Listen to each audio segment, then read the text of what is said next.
Shalom everyone, Ate once again. For today's vlog, we will learn the conjugation of infinitive verb to suffer. In Hebrew, lisbol. Okay guys, bonatkel. Present tense, suffer. For masculine singular, sovel. Ani, sovel. Ata, sovel. Hu, sovel. Present tense, suffer. For feminine singular, sovelet. Ani, sovelet. At, sovelet. He, sovelet. Present tense, suffer. For masculine plural or mixed gender, suvlim. Anachno, suvlim. Atem, suvlim. Hem, suvlim.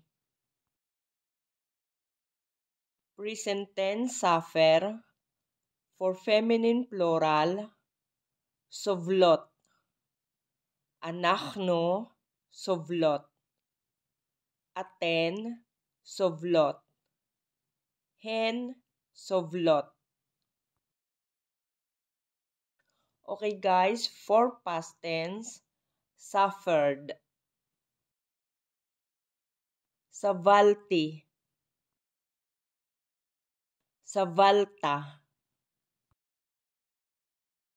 Savalt. Saval. Savla.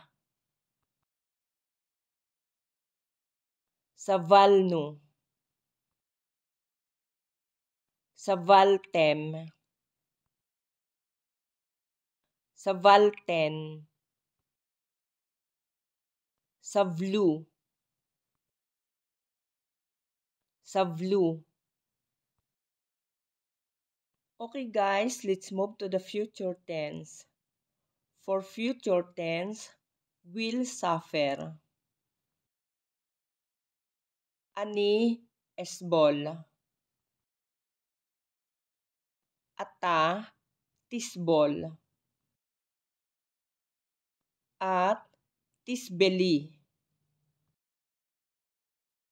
Hu yisbol.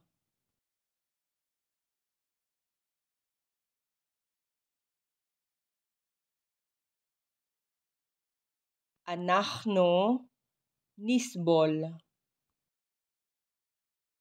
Atem tisbelu. Aten tisbolna. Hem yisbelu. Hen tisbolna. Okay guys, this is the imperative. Imperative, suffer. For masculine singular, svol.